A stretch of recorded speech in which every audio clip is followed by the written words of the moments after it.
Commissioner, we are live.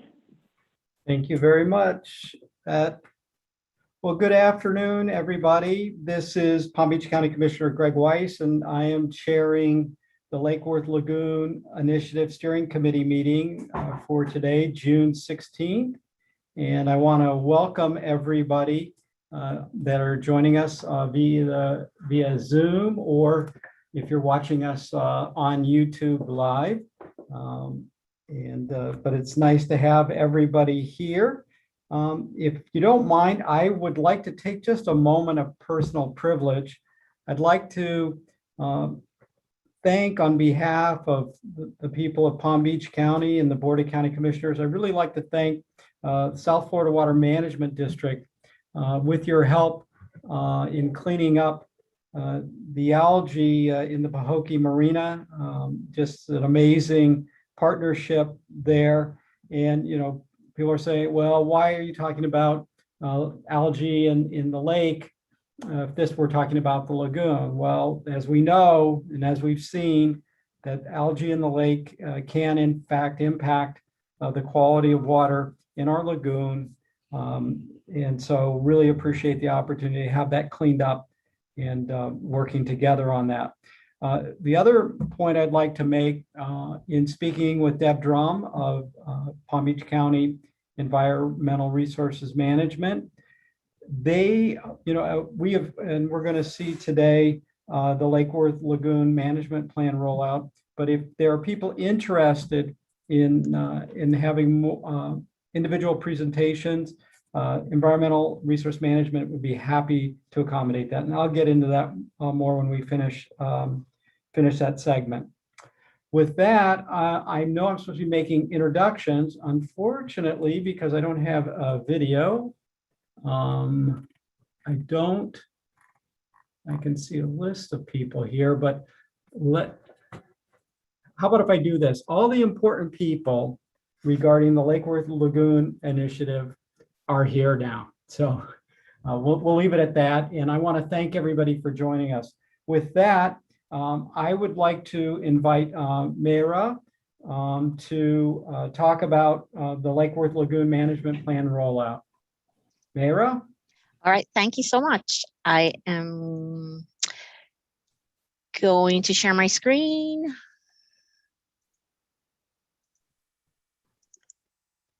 And here can you see my screen?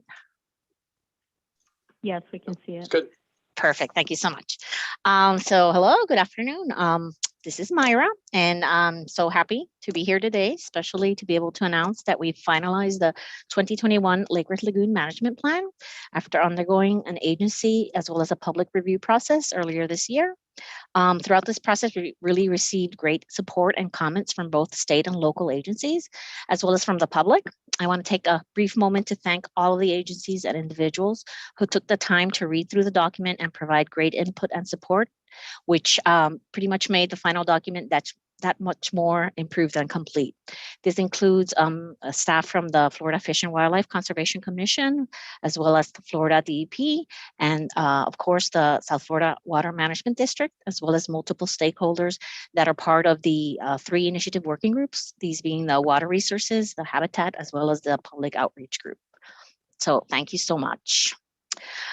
So the 2021 management plan can be found at the Lake Worth Lagoon Initiative website. So if you type in lwli.org, you'll be able to find it. It's the first thing on the page. I've highlighted it there with that red arrow. So when you click on that, the plan automatically opens up as a PDF, and it could be viewed online, or it also could be downloaded as a PDF and navigated that way as well. This plan was designed for viewing on a digital platform versus print. For this purpose, we incorporated several infographics throughout the document, as well as a much more colorful template that we thought helped organize the information and also facilitate navigation throughout the document. As Commissioner Weiss just indicated, as part of the rollout of the plan, staff such as myself, as well as other staff from the Department of Environmental Resources Management, will be available to provide presentations to any interested parties, highlighting the different elements in the 2021 plan. So interested parties can email me or email the Lagoon Initiative email at erm-lwli@pvcgov.org. You can drop us an email to request a presentation or any additional information that you'd like to learn about the plan, as well as to ask us how to support the plan via resolution. This is what the plan looks like, the first page. So the next step for the plan is for it to be adopted via resolution by the Palm Beach County Board of County Commissioners. This is scheduled to happen at the July 13th governing board meeting. This will also give the plan an effective date of July 13, 2021. As in years past with previous management plans, starting back in 1995 with the first Lake Worth Lagoon Management Plan, and then with the two subsequent plan updates in 2008 and 2013. We'll also invite the partner members of the initiative, as well as the 30 municipalities that are part of the Lagoon's watershed, to endorse the current 2021 plan, which will help guide the management and restoration priorities throughout the lagoon for the next decade. I'm not planning on going into a lot of detail in the plan today, except to tell you that once you open it up, and please go to the second page of the document for the table of contents, and this is where you can click on any specific section and be taken directly to that portion of the document. So if you want to find out a little bit about the lagoon, if you don't know, this page allows you to navigate directly to, for instance, the executive summary or the state of the lagoon, or the watershed map. I mentioned specifically the watershed map because it's very important, since this is a watershed-based management plan, since we know that the health of the lagoon is directly linked to the inputs that are received from its vast watershed. Another important navigation tool, which is located here at the bottom left corner, is the table of contents and the index of action plan links.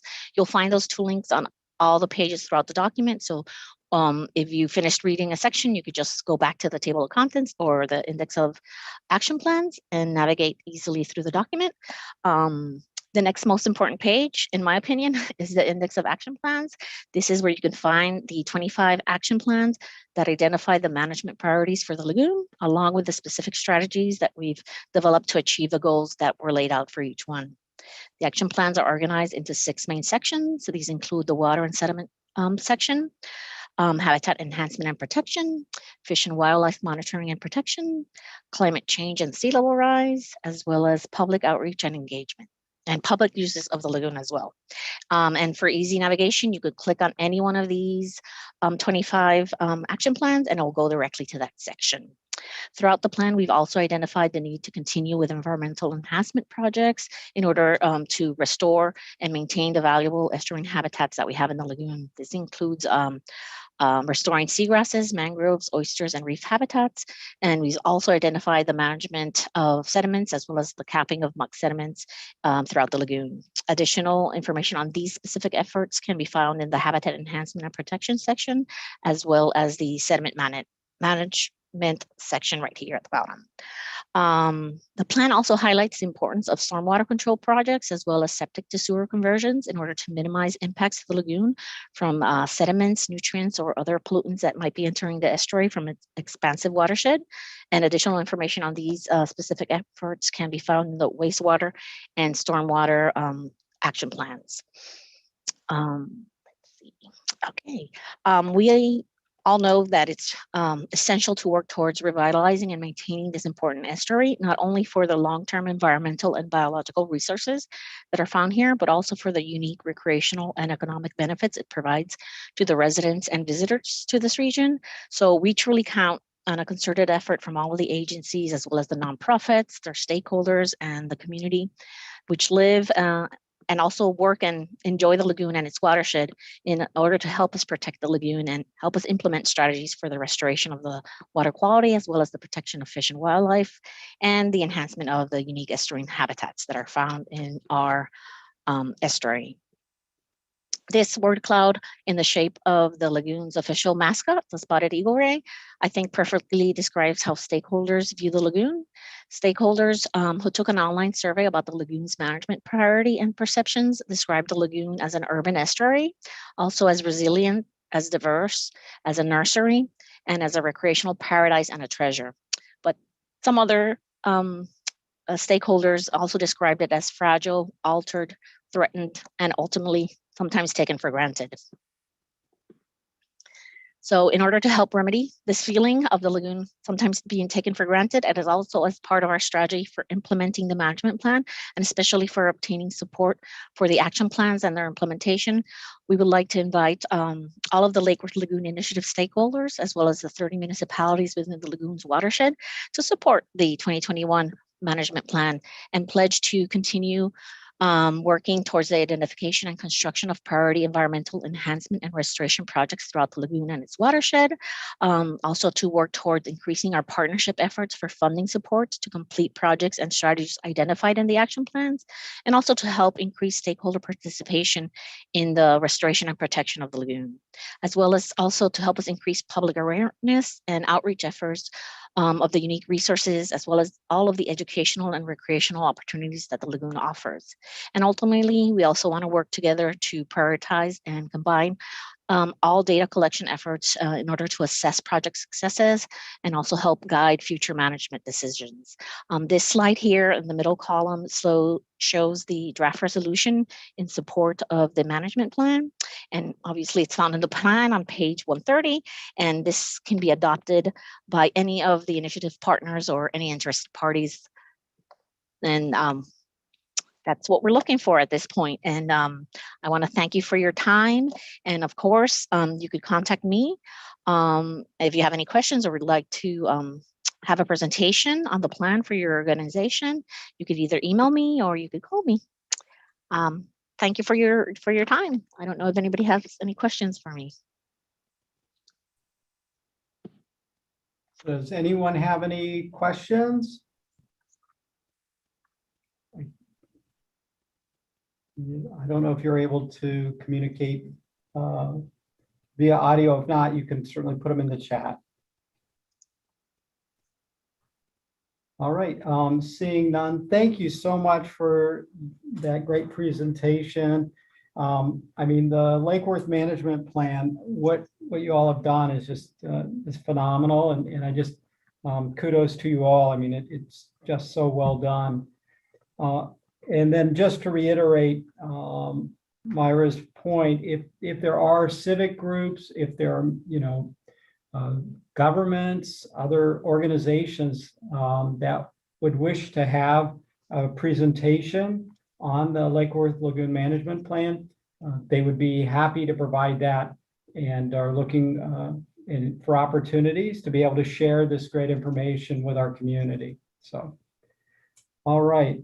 With that, I see we have our legislative affairs, Ed Chase from Palm Beach County is joined us. And Ed, can you give us an update on the legislative session and appropriations?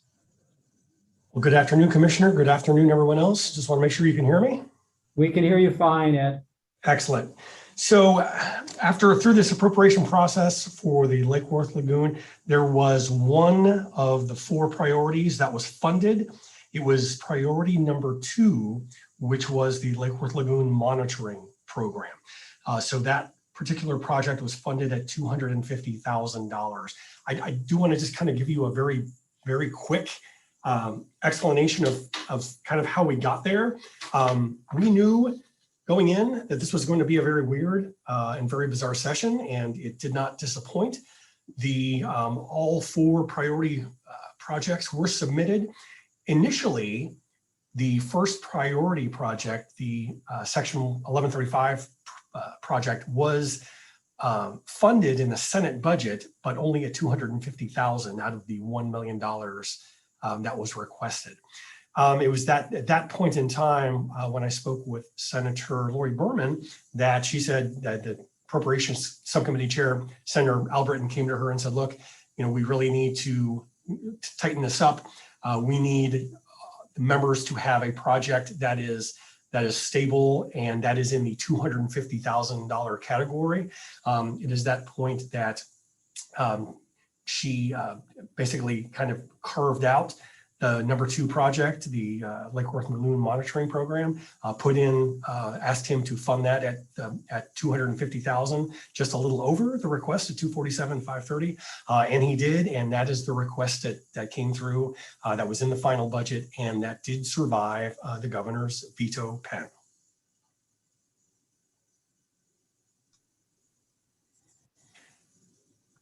So as you, just a couple of reminders, as you look forward to the 2022 session, kind of 3 things to remember about that. Number 1 is it's early. It starts in January. So committee meetings will start before you know it in September. So we will be working with our delegation members to make sure that your next set of priorities are sponsored in both the House and Senate. Number 2, it is an election year, so that is historically there are a little looser purse strings on the budget to make members happy and to bring items home. So let us keep our fingers crossed that that remains the case and that our revenues statewide kind of continue to do well.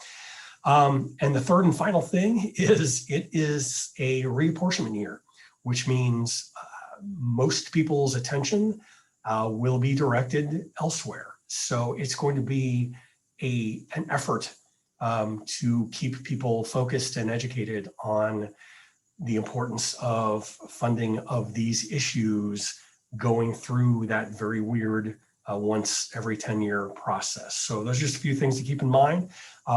We'll look forward to working with the steering committee in making sure that those proposals, those projects are introduced, and we'll work very hard to make sure that they get funded in the 2022 session.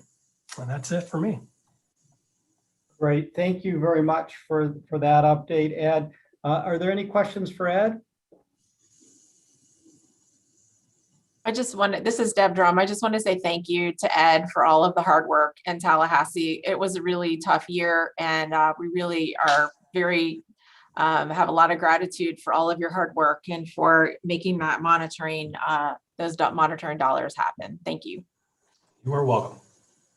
Thank you, Deb. Thank you, Ed. Any other questions for Ed before we move on? Okie doke. Julie, do you have an update for us? This is Julie Bishop from Palm Beach County Environmental Resource Management.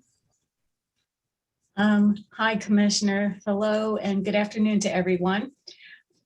Going to bounce off of what Ed, successfully shared with us from last year, that we actually got some funding in a tough legislative year. And so looking forward, let's see, I'm going to share my screen. Looking forward, where do we go from there? All right. Can you see my screen? Yes, we can. Okay. As Myra shared, here's our Lake Worth Lagoon Initiative website, and you Excuse saw me, where the Julie, management if you- plan. Yes. Excuse me, Julie, if you could just put it on presentation mode. Okay, there we go. Is that better? Much Okay. better, thank you. And thank you for telling me. I had no way of knowing. And also, I just have 4 slides. So here's our web page for the Lake Worth Lagoon Initiative. And as Myra shared, you see the management plan update, but also you can see where you can apply for legislative funding. We're currently accepting applications through the end of July. And this opportunity is open to all municipalities and special taxing districts located within the very large 477 square mile watershed. Okay, so we're in the application period. Soon we will be, we're just sending out letters right now to pull together a selection committee. And there's 7 agencies that represent the selection committee and help select, and rank the projects. And so that those agencies are Army Corps of Engineers, Florida Inland Navigation District, FWC, DEP, the League of Cities, South Florida Water Management District, and Palm Beach County. So your agencies will be receiving a letter soon, and we request that you send a representative to help rank those projects. Now, when they meet on August 19th, we hear presentations from all the municipalities applying. And when those projects are ranked, then we send that with Ed's help. We get that before the Florida legislators and make our request for projects for this next year's funding. And you see on the schedule, it starts quite early, as Ed alluded to. So what kind of projects rank high? Basically, projects that are permitted or soon to be permitted and really ready to construct. Also projects that can show some very tangible benefits towards the lagoon in terms of habitat or water quality improvements. We like to see a local commitment, a 50% cost share as it moves forward to get the state funding, and also that the project is consistent with the action plans outlined in the Lake Worth Lagoon Management Plan. All right, and the projects, this is a great opportunity for municipalities that have some upcoming stormwater projects, retrofits, or septic to sewer conversions, as well as any restoration project. And one of the things that each municipality making an application, they will need to adopt the Lake Worth Lagoon Management Plan by formal resolution. So we've been very successful in securing legislative funding. And since 1998, we have received 22 million in legislative funds, and we've leveraged that with local and federal funding to the tune of 88 million to help restore Lake Worth Lagoon. So we'd like to continue to do so. We've been very successful, and we just ask you to get your applications in, and we look forward to more great projects. Thank you.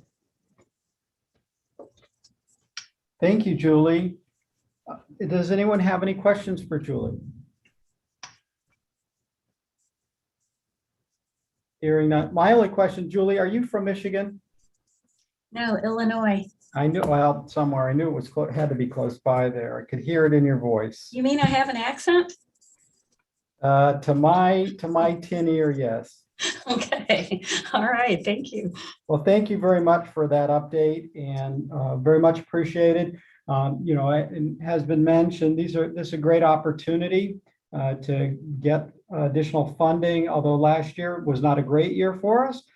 In past years, we have seen substantial investment by the state in our local programs and in applications. So I encourage everybody to, if you have a project you're ready to go with and looking for some funding assistance, get that application in. We've still got plenty of time. All right, thank you very much. And moving on, we're going to move into our working group reports. And first up, we've got Matt Mitchell. Matt is going to be giving us information and an update on our habitat working group. Matt? All right, can everybody hear me? Yes, sir. Yep. All right, great. Well, I am subbing in today for Jennifer Baez. She's usually in this spot, but we decided to let her off the hook for this meeting because she's actually out on maternity leave. She gave birth to her second son just a couple weeks ago, so I'm here in her place. And excuse me for any brevity. She usually goes into a little bit more detail than I do, but we'll get through the Habitat Working Group. The last Habitat Working Group was on May 4th. And it was kind of a research heavy working group meeting this time. We had two different presentations on folks who were doing research in the Lake Worth Lagoon. The first was Union University of Tennessee. They were doing abiotic and abiotic correlates of abundance and distribution of seagrasses in Lake Worth Lagoon. And actually what they did, let me see if I can share my screen. I've got a few different screens going here.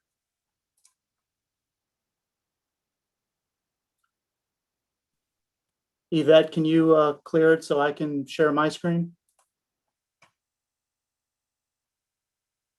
You go. Thank you. You have control, Matt? All right, do you see my screen now? No. No, just hit share screen. There you go. In presentation mode.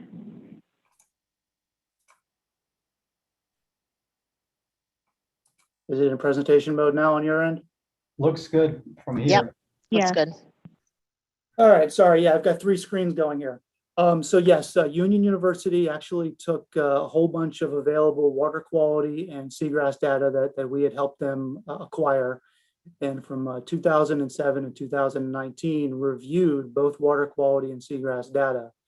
And what was interesting is that, as we've seen in a lot of our seagrass monitoring, there was a definite shift in 2012 and 2013, which were both very high discharge years of freshwater flow into the lagoon. This was consistent both with decreases in water quality and with a loss in seagrass. You know, for instance, one of the key things we look at for water quality is total nitrogen.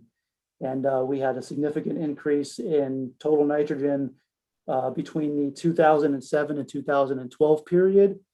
And then an increase more significant after Tropical Storm Isaac in 2013 through 2019.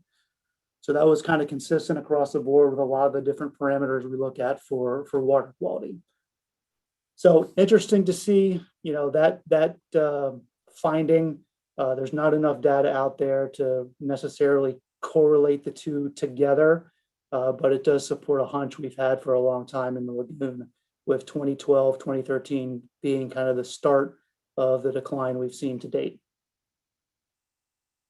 The second researcher who shared with us was actually the Oregon State University in a partnership project with the Army Corps of Engineers, where they took a lot of the work we had been doing on our living shoreline projects and using mangroves as shoreline protection and put it to a research model. And what they've been doing is noticing that mangroves are being more and more frequently used in engineering design, our projects being one of them.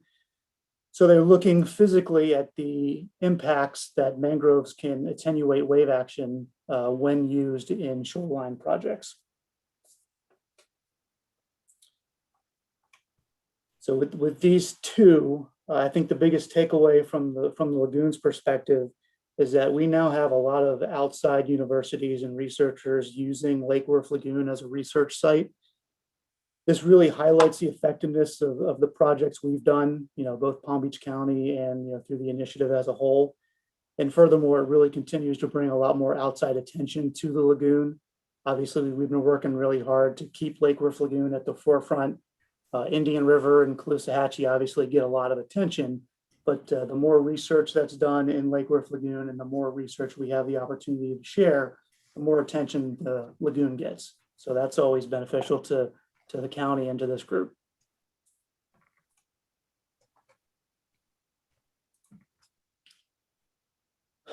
Next of the three research projects was actually just an update of the county's fixed transect seagrass monitoring. This particular program has been in place since 2000. And this year, Cummins Cedarburg, our consultant, went out and conducted 2 survey events in 2020 from May and then again in September. And overall, this consists of 10 fixed transects that we've established within the lagoon and looked at them yearly since 2020. Now, without getting into too much of the nitty gritty, the biggest results from 2020 was that our 3 primary species of seagrass, Halogule radii, Holophila decipiens, and Holophila johnsonii, were continued to be present throughout the northern part of Lake Worth Lagoon. That area has been in question a lot lately with some of the development pressure in the submerged lands, but it continues to be a stronghold for most of the seagrass we have in the lagoon. Similar to our findings in the last few years, there was no seagrass at all present within our transects in the central lagoon. This continues to speak to the issues we've seen since 2012 and 2013, when we saw the most significant dieback within the central part of the lagoon. And every year we look, every year we see almost no seagrass present within our transects. So that's consistent over the last 5 to 6 years. At the south of the lagoon, there was only Halophila decipiens present. It was a little bit more common than the central lagoon, but not nearly as close to the coverage in the northern lagoon. So overall, this is a slight decrease from the last two annual fixed transect monitoring surveys we've done in 2018 and 2019. But the overall loss of seagrass is unfortunately consistent with what we've seen over the last 10 years within the Lake Worth Lagoon and elsewhere on the East Coast, both in the Indian River and in Biscayne Bay. So not too much of a change there. We'll continue to look at it, but it's disconcerting to see that we still have no seagrass in the Central Lagoon, and we're doing our best to hold on to what we have left in the north.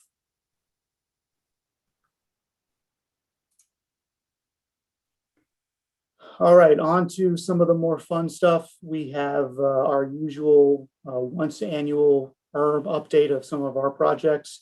We've talked about a lot of them throughout these meetings over the last couple of years. First project there on your screen on the left is Tarpon Cove. Tarpon Cove is within the middle of phase 2. And we're currently finishing up our work with the town of Palm Beach Marina. With their dredging and expansion, they've brought a significant amount of material to Tarpon Cove. So at this end of this summer, believe it or not, we will have acquired over 80% of all of the sand needed for this project entirely through beneficial reuse. That's a significant amount of material. And if we had to purchase all of that material at today's costs, that's a $22 million cost savings to the county. So it really highlights the need to continue to work with all parties to use compatible material for restoration within the lagoon.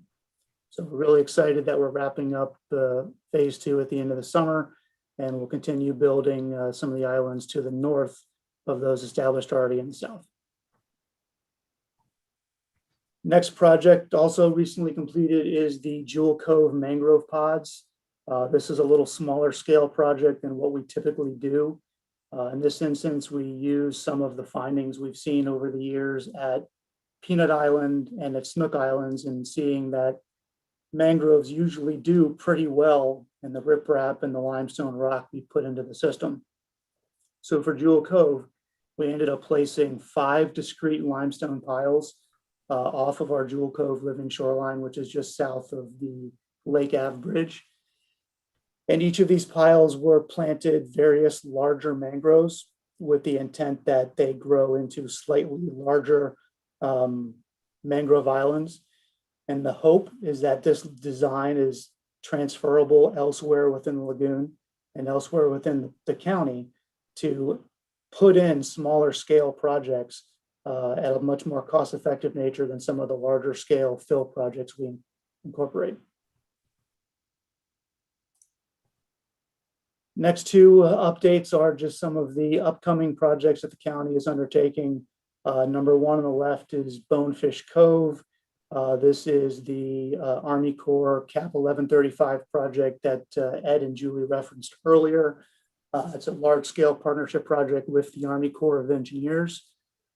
It's 37 acres, very similar to Tarpon Cove, consists of 3 islands and a bunch of seagrass habitat and oyster pods. We had been scheduled to hopefully get this project started in fiscal year 2022, but due to some funding hiccups with the Corps CAP program, we're likely being pushed into fiscal year 2023, although at least internally as the county, we're doing our best to see what options we have to get this project started sooner than later. Last of the 4 is the Palm Beach Resilient Islands. This is another smaller scale project off of the town of Palm Beach, south of Everglades Island, where we are using over 1 acre of fill on top of an existing spoil island to create additional oyster and bird nesting habitat. This is another somewhat pilot project. In this case, we're working with the TNC, who was able to provide $300,000 in grant funding. Plus another $300,000 in grant funding from DEP to get this project in the ground. but using this template of building on some of the smaller existing spoil islands we have in the lagoon, this is also transferable. So the hope is that, as we move forward with these larger scale restoration projects, that we can really do this elsewhere within the lagoon.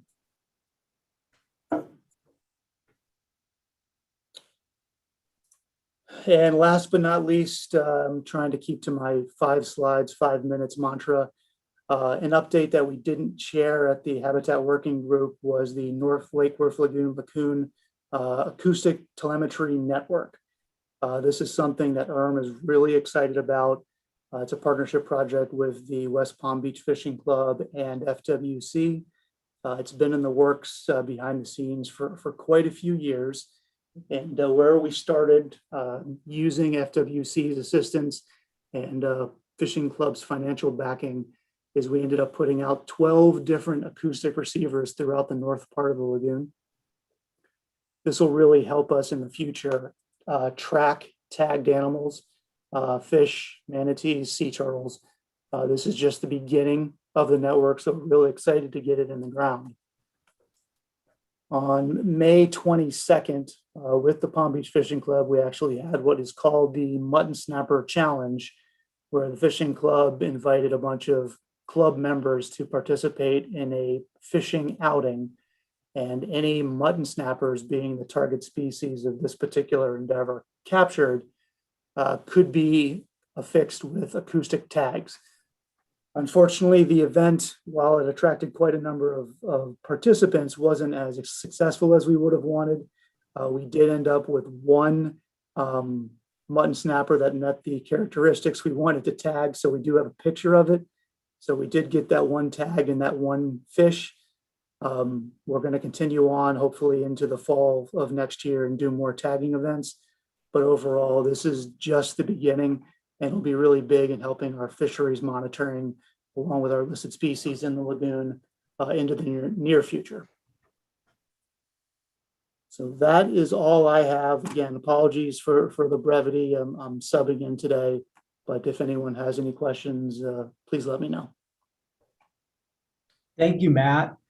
Are there any questions for Matt? All right, I'm not seeing any. Well, thank you once again, and really appreciate all this great information. And now moving on to Phyllis and the Water Working Group. Good afternoon, Phyllis. Hello, Commissioner. How are you doing? Sorry, go ahead. No, that's okay. I'm just going to say I'm great. Thanks. I'm watching. I can see the rain coming down on the lagoon right now. Yep, I was just going to say that I have a thunderstorm rolling in, and where I am located in the northern end of the county, so hopefully I won't cut out, but I will share my screen. Are you able to see my title slide? I am.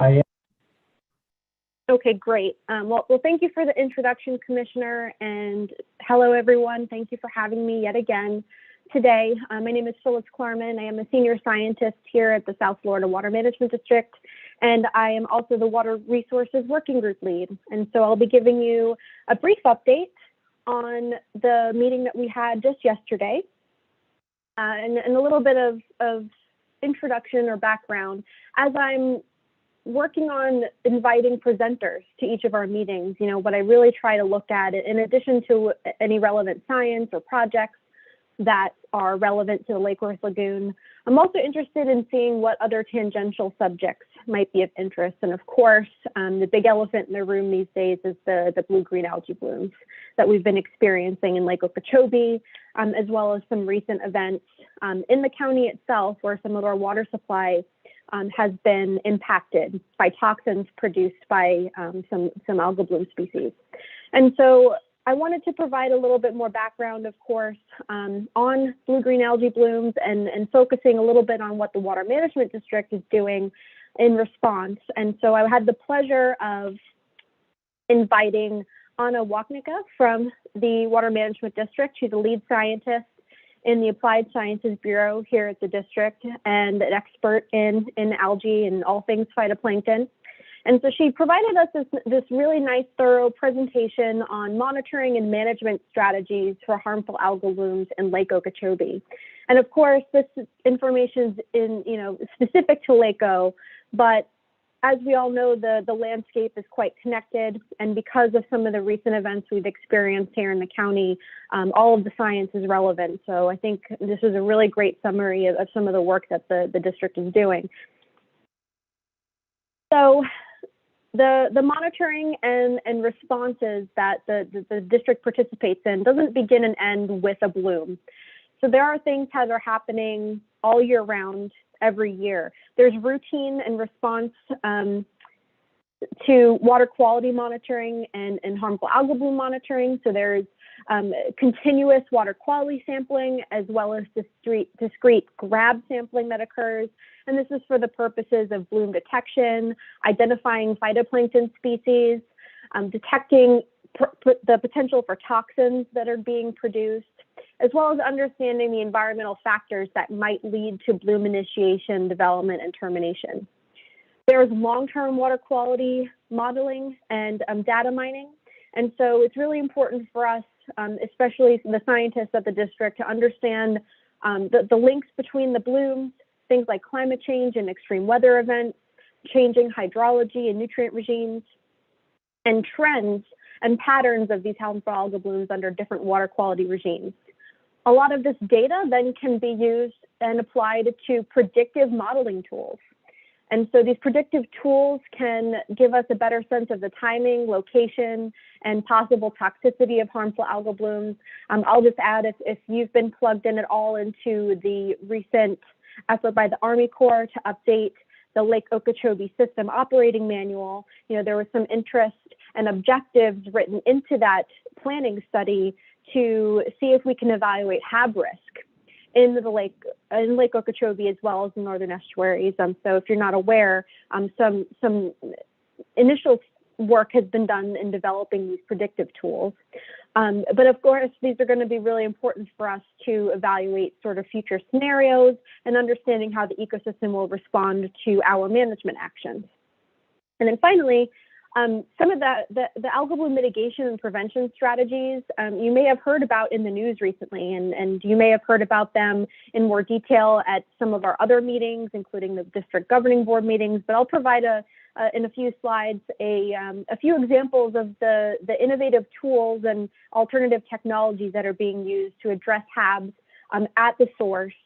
And as well, there's watershed restoration initiatives, including the Lake Worth Lagoon Management Plan, and other things like basin management action plans that are going to be really important for reducing watershed nutrient reduction. So this slide shows a map of Lake Okeechobee, and I won't go into all of the details, but there are a number of sites that are visited at different sampling frequencies for the suite of water quality parameters that are typically measured when we are conducting water quality. During the wet season, especially through May and October, there are 32 sites where water quality detections for toxins as well as algal taxa, or the various species of algae that we may observe are identified. And then we've got year-round water quality sampling. We also have 6 real-time water quality and chlorophyll A and blue-green algae monitoring sites. And so chlorophyll A is a measure that it serves as a proxy of phytoplankton biomass. And there are also probes in these sites that detect other photosynthetic compounds, phycocyanin being one that's often present in microcystis and other species. And so those real-time water quality stations, that data is collected and transmitted almost in real time. And you can download that data on our DB Hydro database. And so here's just, an example of all the monitoring that's taking place. And this was recently expanded. The state was able to fund some additional monitoring. So the 32 sites were fewer before, and thankfully in response to these blooms, we were able to secure additional funding for more reconnaissance. So I just wanted to point out some findings from the last month of sampling. What you see are two maps of Lake Okeechobee again. On the left, you have a survey that was conducted on May 4th through 5th. And then on the right, you see another map with survey results between the dates of May 17th and 19th. And this just shows the lake-wide frequency of occurrence of dominant taxa. And so this is really just looking at the dominant species or organisms that were present at the time. And as you can see in both of these pie charts, in that large green color, 85% in early May and 91% in late May was a Microcystis aeruginosa, or the blue-green algae that we know and love. That also occurs in places such as the St. Lucie estuary. And here on this next slide, from the same sampling events on the left and right, we have differences in toxin concentration. And so each of these colors represented in the pie chart is indicative of some toxin level and as measured in micrograms per liter. Green is below detection level, which is what we want to see. We also have in blue a low detection limit to 8. 8 in pink to 20. 8 is our EPA recommended threshold for microcystin, the toxin that Microcystis aeruginosa produces. And then in red, we have greater than 20, 20 being the World Health Organization recommended unit for maximum microcystin concentration in the water samples. So hopefully you can see my mouse here. There were a few sites in early May. You could see in the sort of southwest portion of the lake, as well as this area very near where water is often released from Lake Okeechobee into the canal that could eventually make its way downstream towards Lake Worth Lagoon. You'll see that it had this high concentration, and thankfully that concentration has decreased below detection level in late May. So that's good news. But this type of information, of course, is really relevant for public health. And so this is something that's regularly measured during the wet season especially, but is monitored year-round. And finally, we can assess cyanobacterial bloom potential using satellites. And so if you've tuned into any of our governing board meetings, this is a figure that you may be quite familiar with. And so this series of maps that you're seeing shows an aerial view of Lake Okeechobee over the course of May. So from the top left, we go from May 1st to the 11th, 15th, the 24th, 28th, and then early June and June 13th, just a few days ago. And what this map indicates in the red would be a high bloom potential based on various conditions that satellites are able to capture. This is satellites that the National Oceanographic Atmospheric Administration captures. And you can see over the course of May, we did see increased bloom potential mid-May, but that has decreased over time. And we do have a couple of pockets here in the lake where there's some higher bloom potential, but overall trending back in a direction that we'd like to see. And so finally, I'll just give a couple examples of some of the mitigation strategies and innovative technologies that have been used in the last couple of months in response to some of the blue-green algae blooms that we've seen in Lake O. And so in the top left picture there, you see the aerial view of the Pahokee Marina. Of course, this picture and videos from this location hit the news, and so this may look familiar to you. And pictured also on the slide are several different technologies that were used to try to control the bloom at that source at the marina. And so just really quickly, I'll go through how these sort of work. This ultrasonic transducer actually produces an ultrasonic wave throughout the water column with the intent of pushing the algae cells down into the water column where they can no longer access available light. And of course, because algae are photosynthetic and they need light in order to produce food, if they can no longer access that light, hopefully they will then dissipate. There are also a couple of measures, including aerators and circulation pumps, and in the future, applications of nanobubble technology that creates circulation within the water column and adds oxygen into the water column, which helps to dissipate algae at the source. And so naturally, we see this happen all the time with wind. If there's a strong enough wind event, yes, wind can transport the algae across Lake Okeechobee, but if it's strong enough, it introduces enough aeration and circulation into the water that it actually helps to break it up. And so this is an artificial means of reproducing those conditions. This nanobubble technology, I looked it up a little bit earlier today because this is new to me.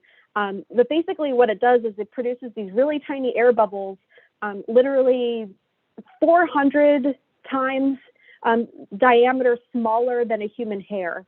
And again, this is just producing oxygen bubbles into the water column. And over a number of hours in some test sites I saw in a lake elsewhere in Florida, they saw a 50% increase in dissolved oxygen concentration in the water column. So again, it's really an attempt to sort of break up the algae at the source and introduce circulation.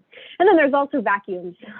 So perhaps a bit rudimentary, but of course, when we have these large algae mats, which form as a result of microcystis, is one of their characteristics is they're very buoyant. And so they'll often create these algal mats at the surface. And so these vacuums help to suck it up and can be carried off site. And they are taken to, I believe, just to landfill and are disposed of in a way that doesn't pose any risk to any of us. So good news there. And finally, hydrogen peroxide treatments. So there are algicide products that are used to oxidize the water. And what this does is it cause oxidative stress to the cells of the algae. And microcystis happens to be very susceptible to this sort of stress. And so with the introduction of hydrogen peroxide to the water, the thinking is that, that'll create this stress. It'll help destroy those cyanotoxins in these canals. The photo on the left here you can see is hydrogen peroxide algicide treatment in the L10 and L12 canal. And you can see a boat deploying that mechanism there. And again, the purpose is just trying to get rid of the algae at the source as they're seen. And so ultimately, what we really want to see is long-term work that's meant to help reduce nutrient pollution and other water management activities that could help prevent these from happening. But thankfully, in the meantime, we have some really innovative folks deploying some very unique technologies to try to tackle it head on as it occurs. So at this time, I'm happy to take any questions. And I also wanted to introduce Lawrence Glenn. He is our Water Resources Division Director here at the Water Management District, and he's been sort of has his finger on the pulse of the situation in the county. And so if there's any other questions that I can't answer, he's here as a lifeline. So thank you very much for your time, and I'll take your questions. Thank you very much, Phyllis. That was a great presentation. Are there any questions for Phyllis and Lawrence?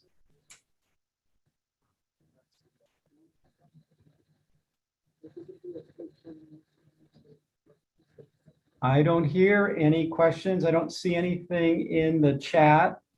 But again, thank you very much for this update. Obviously, a lot going on, and as a very timely discussion about algal blooms and toxic blue-green algae and the impacts. So thanks once again. Alicia from Palm Beach County Environmental Resource Management, are you on? I am here. Can you hear me, Commissioner? I can hear you very well, thank you. Great. So I'll go through that process of sharing my screen. Make sure I have the right one.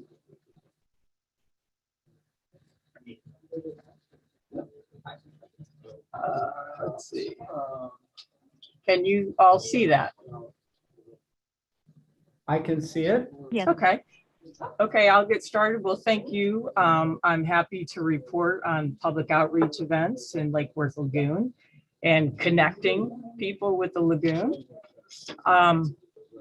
Let's see how there we go. Firstly, I'd like to, these were kind of, I'll call them pop-up events that happened. We were contacted by Visit Palm Beach if we were interested in doing an Earth Day cleanup in the lagoon. And it worked out very well. And we organized Palm Beach County Parks and Rec, Palm Beach Buckets Foundation, and many others. And we had our site managers actually guide the participants around the islands, give them a little introduction. And it worked out great. We collected 600 pounds of trash, and there was 65 volunteers that showed up along the shoreline in kayaks, went over to Jewel Cove or along Snook Islands, Bryant Living Shorelines. It was great. It ended up being so successful. Everybody enjoyed it.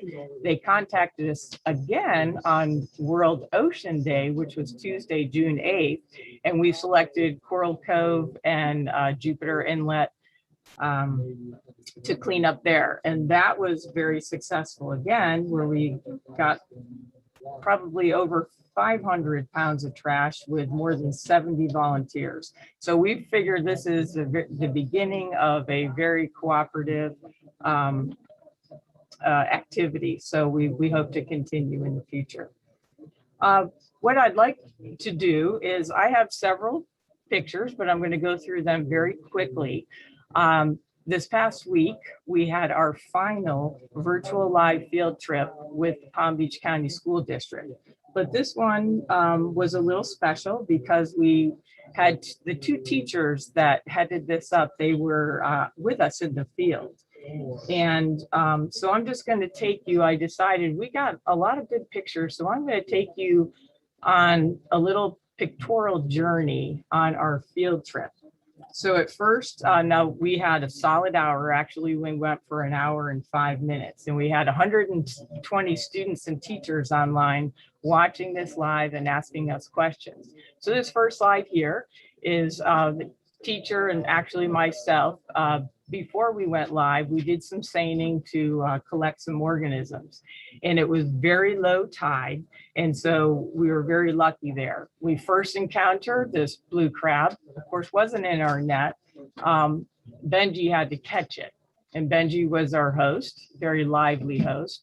And he's not afraid to pick up these organisms. And by the way, we do have an FWC permit to do this.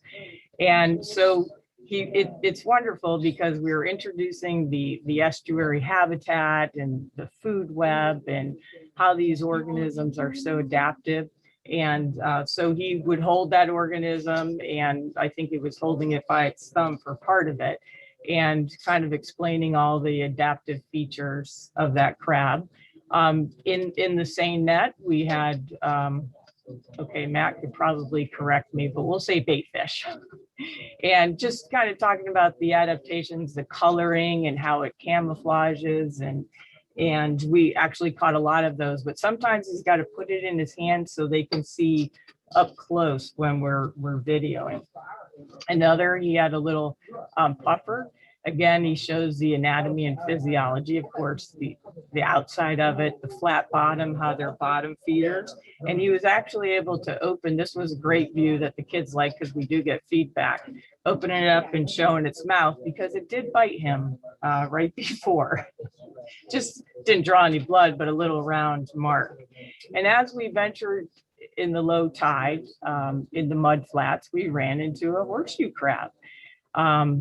And the teacher actually picked it up and handed it to Benji, where he spent a good deal of time talking about all its appendages and what they use them for. And he went into the pharmaceutical and how, you know, they're very important. Their blood is blue, and kids think that's fascinating.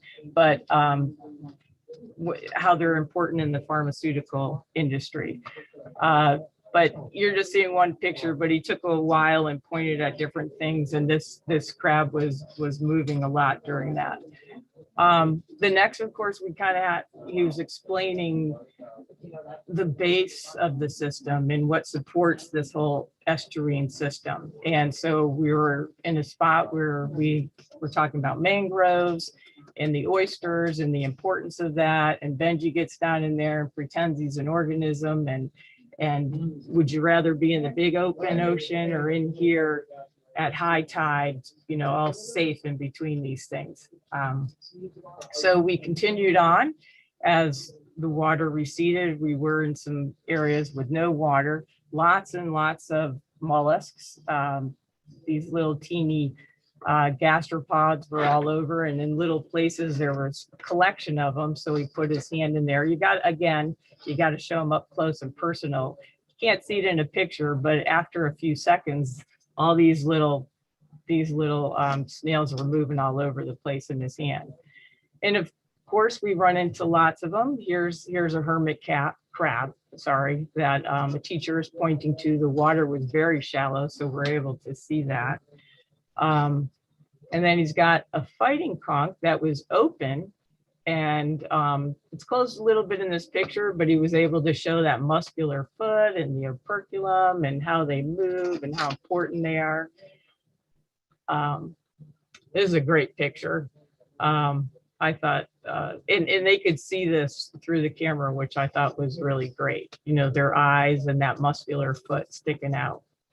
And we finally come across a pen shell, a bivalve. Took a little bit to pull that out and show, and it opened up a little bit while we were actually on film. The teachers went out again and did another seine because we had more time, and they had to practice and show the students. And we had a little cube out there and put what they collected in that cube and went through it. We had the little teeny hermit crab. And then we found, this is one of several little baby horseshoe crabs, which were really cute. But a super great find was a mantis shrimp. And as you've seen in the earlier ones, how Benji would handle those. In this particular case, he didn't. He put it in the net, but he pointed out all the different features and how it is quite dangerous. And as we walked back, we came across, you can't see this very well, but we came across a lemon shark right in front of us. And before we got on the shore, I thought this was my favorite. Can anybody recognize this bird? If you can't, this is a little blue heron, a juvenile that's losing its white feathers and gaining its blue feathers. So it's kind of calico or mottled. Very, very cool bird. But just to reflect a little bit on these field trips, we had 9 of them from October to June. And we engaged on each one from 100 to 200 kids live.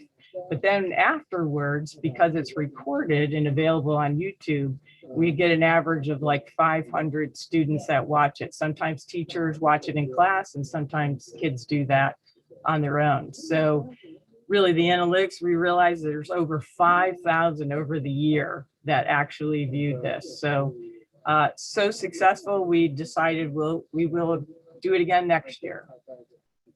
So that's the end. It'll start again in, I believe, August. I know I've talked about the Hidden Wild eco adventure film, one of our projects we are very proud of. And it is now, the entire film is now available to stream.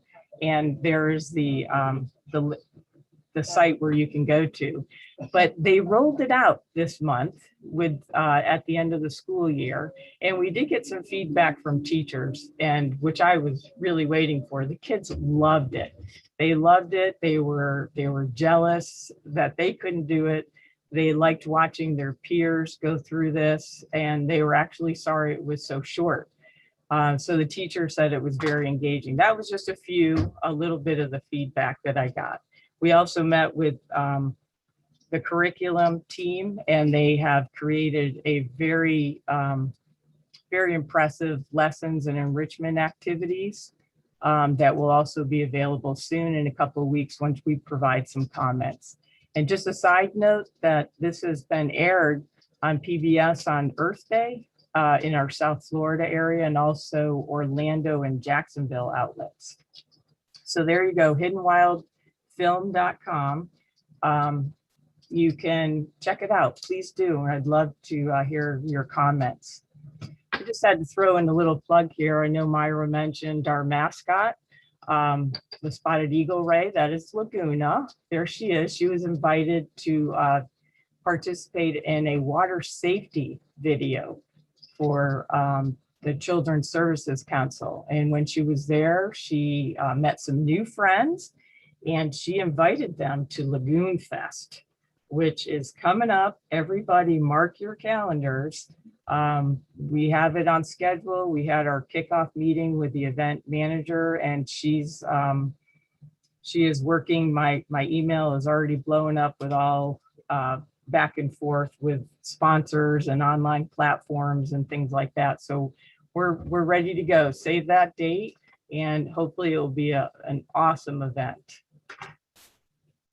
And that's my report on public outreach and engaging our public with Lake Worth Lagoon.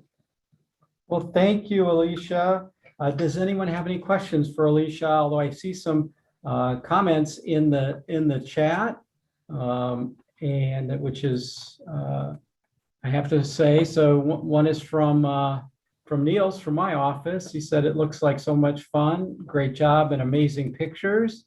And it says the virtual field trips, and this is, I think, from Deb.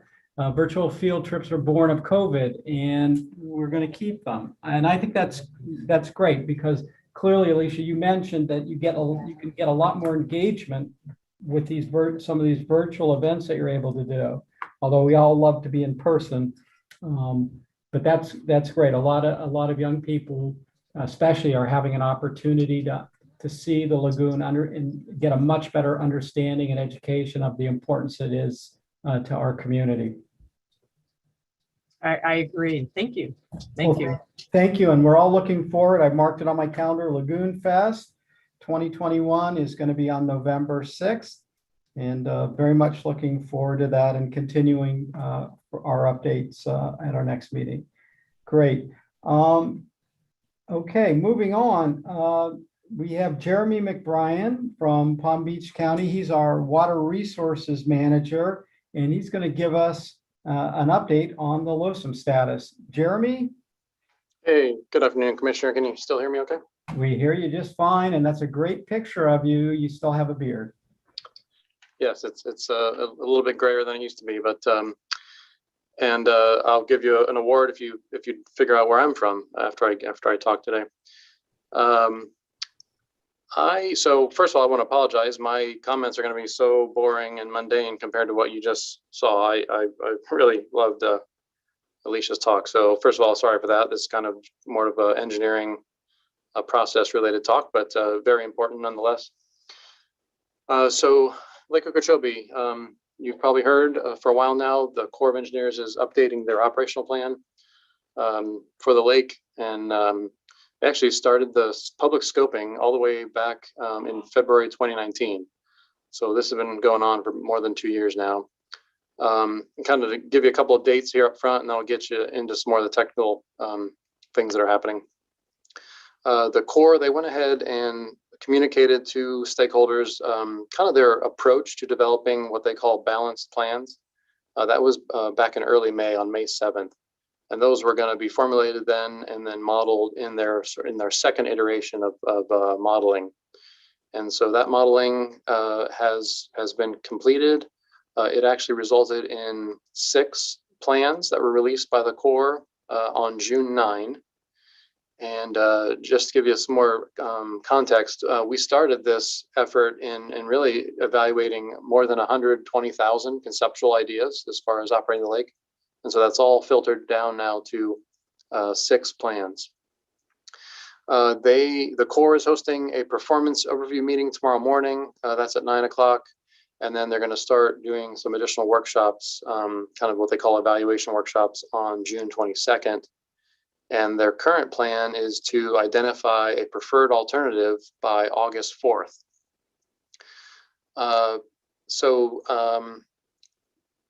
That is a pretty quick schedule. If you've done this type of work before, or familiar with the amount of changes and data that goes along with a study like this.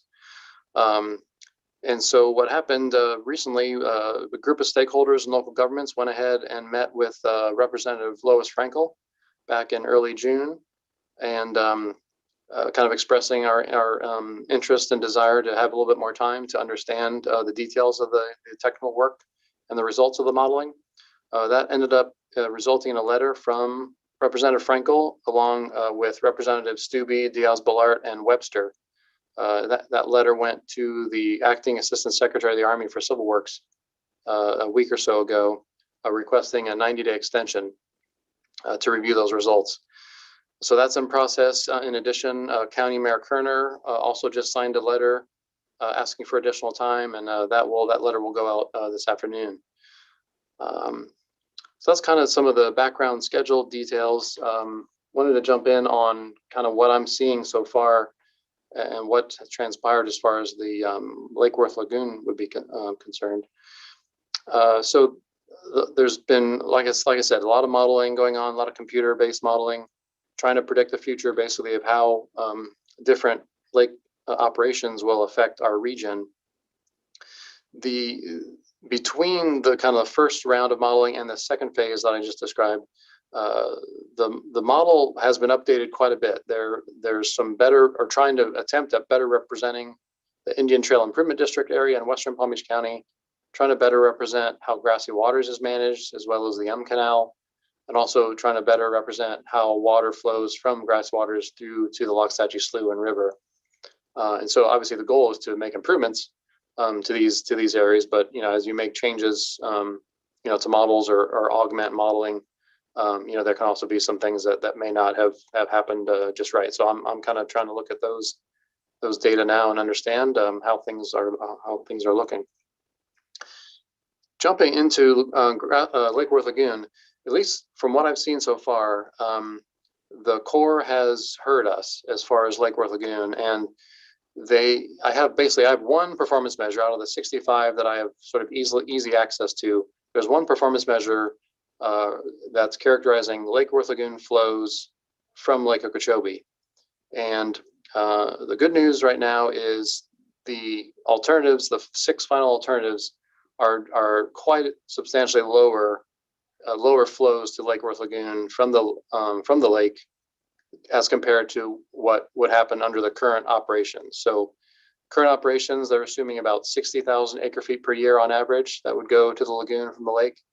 And the 6 alternatives range from between 3,000 acre feet per year and 25,000 acre feet per year. So I think on in general, that's positive. Again, these are average annual numbers, and so I want to look at more of the details to kind of understand that better. But so far, it looks pretty good. Is that the amount of flow that is coming to the lagoon from the lake in this future alternative, the 6 future alternatives appear to be in the right direction. And then, one other thing I'm trying to keep track of, there appear to be quite a few sort of non-lake operations features and operational changes that are occurring.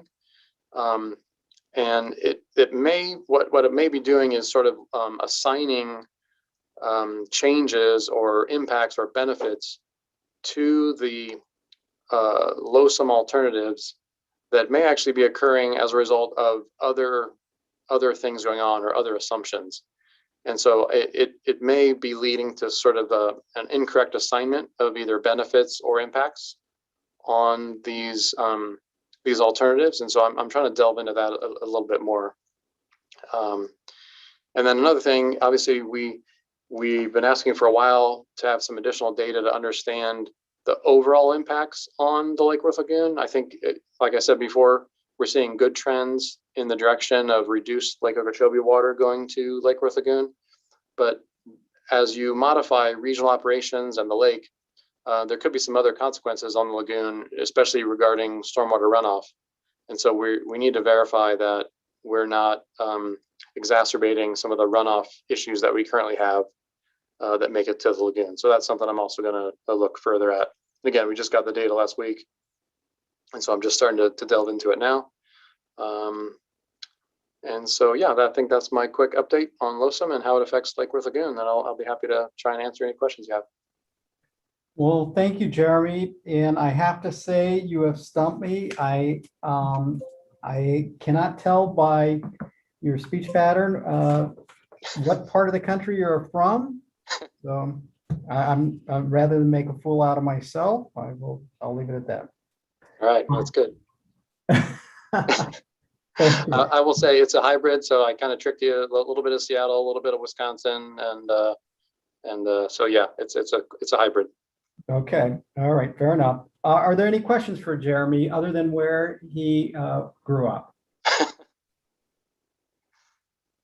Great. Well, thank you very much for that information on LOSOM. I think the clearly positive news for the Lake Worth Lagoon, based on your at least initial observations of the models and the potential impact or lessening impact to the lagoon. So glad to hear that everybody's voice sounds like at least has been heard.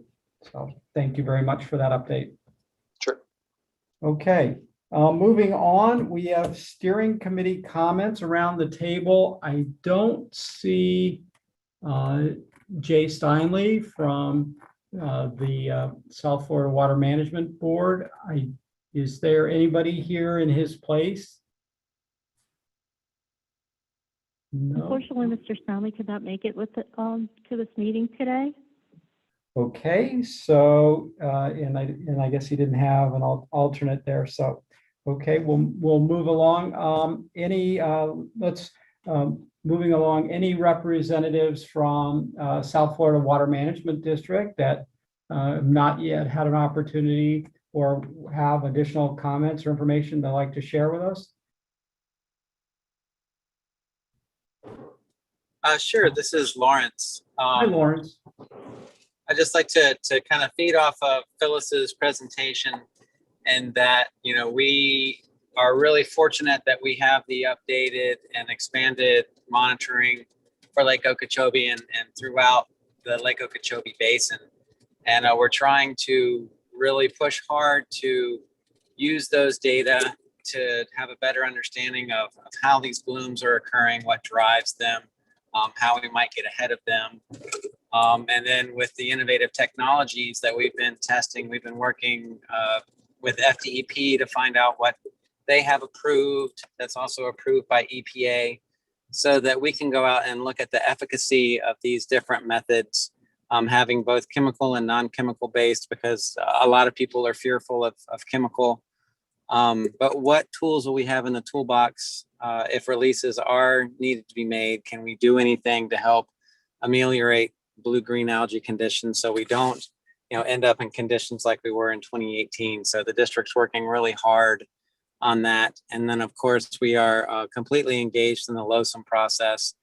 All of our science bringing to bear on the different performance measures that will help hopefully habitats across the entire landscape. So I appreciate Jeremy's take on what he's seeing in the model results as it relates to Lake Worth Lagoon. And we're trying to assess that for the 16 counties that we cover. So we're have our pencils out and sharpened and trying to do a good job there for the 9 million people that live within the district. So I thank you for the opportunity to comment.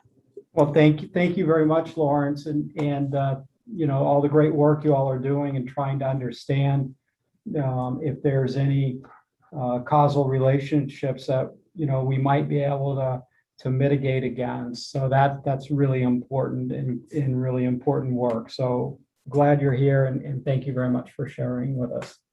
Anyone else from South Florida Water Management District? Okay. If not, moving on to the Florida Department of Environmental Preservation. Do we have anybody with us and who would like to make any comments this afternoon?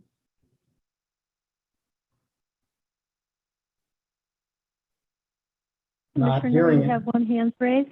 Oh, I'm sorry, I didn't see that. And On Moore, and if you Yeah. can please star 6 to unmute. Hey, can you folks hear me? We can. Thank you, Yes, I can hear John. you. Okay, Commissioner, thank you for the time and committee members. John here from DEP Southeast District. I wanted to, in the midst of the conversations we've had today, highlight a couple things on our end. First and foremost, I wanted to briefly highlight that we have launched our water protection grant proposal portal online. And if the chat is enabled, it's looking like it's disabled on my end. I was going to share the link in there, but I can just verbally share it with you all. It's protectingfloridatogether.gov. As you log in, there'll be a state action tab at the top of the page where you can then access all the grants, grant information on there. And again, DEP, again, we just launched this portal, and it's essentially a one-stop shop for our local governments to submit proposals for water-related grant programs. We're accepting project proposals for fiscal year 21-22. And as when you go on the website, there's an abundance of information. You can see the previous grant recipients for reference to get an idea of the projects that have been funded. You can get an idea for the key funding considerations, such as the location of any projects that are submitted, the overall benefit to the environment, et cetera, and local government project eligibility. For instance, some of our wastewater grants may require 50% local match of funds. And I'm sharing this with everyone today, obviously, with the number of local communities, local governments, municipalities that share the Lake Worth Lagoon shoreline. This is a really, really good tool to kind of expand some of the resources to, again, with our overall goal and commitment to water quality enhancement and protection. We talked a little bit about the innovative technologies out in Pahokee Marina and what, we're leveraging and utilizing in fighting harmful algal blooms. This, again, would be a vehicle to expand those resources again to local governments across our region here in South Florida. So it's a really good resource made available by our governor and legislature, again, on protectingfloridatogether.gov. If you click on state action and then grants, you'll be able to find that we are now accepting proposals for our fiscal year 21-22. So in the same sense that we're doing our outreach and kind of turning the volume up on this initiative, I would encourage each of the members and those listening today to share that among your respective channels. And we're really just trying to turn the volume up on that resource. Other thing I wanted to share with the group real quick, as we're planning upcoming outreach again for the upcoming fiscal year, as you'd imagine, we're including mangrove protection component in the form of our community workshops and an expo exhibit. So I really think this would complement the mangrove component that we've seen that was previously highlighted in the Lake Worth Lagoon management plan. So while we have tools at the district level from historical compliance and enforcement cases and permit applications, so on and so forth, to help us identify and really target hotspots for these outreach efforts, we plan to continue communicating with our counterparts at the county level with Palm Beach County the Water Management District to, again, leverage, like the management plan, if there's any other shoreline studies, assessments, or reports that you guys have at your fingertips that, again, would help us hone in and really specifically target specific communities for that type of outreach. We look forward to kind of joining you all in that joint effort. And Commissioner, that's it from us with DP. Well, thank you very much, John. And while you were speaking, I was able to put that link into the chat. So it's there and another great opportunity. So thanks for being with us today and thank you for sharing this update. All right, moving on, League of Cities. Do we have anybody who would like to be recognized?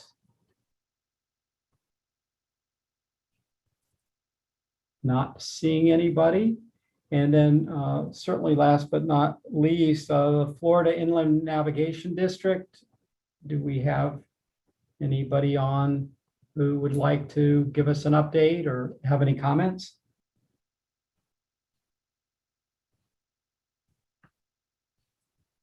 All right, not hearing anybody.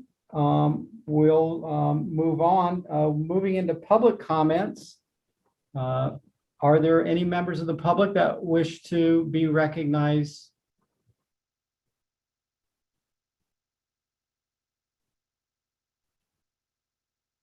Commissioner, I see no hands raised. Thank you. Thank you very much, Yvette. I don't see any either. I don't see anything in the chat either. So that will we'll go ahead and we'll close that out. And then lastly, action items for next meeting. Our next meeting is going to be October 20th, so just before the Lagoon Fest, couple weeks before Lagoon Fest. Our next meeting will be in person, so looking forward to the opportunity to see and welcome you all. And we're going to be welcoming the Florida Wildlife Commission to the steering committee. So I'm very much looking forward to that as well. With that, I just want to make, because we're doing this via Zoom, and I just want to make sure everybody has an opportunity. If you have any other closing comments, I want to make this available. All right, I'm not seeing any. So I want to thank everybody who was able to join us today. I certainly want to thank all of our presenters for these valuable updates. I also want to remind folks again, if you would like to have a presentation made to any groups or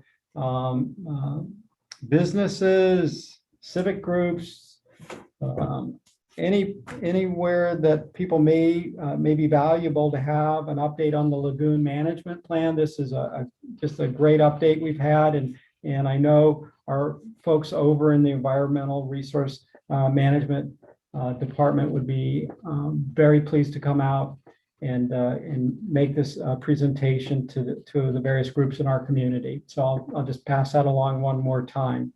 So with that and nothing else in front of us, I want to thank you all again for being here. Thanks to our speakers, and we will see everybody again next meeting, October 20th, 2021. Have a great afternoon, and thanks for joining us. Thank you, Commissioner. Thank you. Thank you.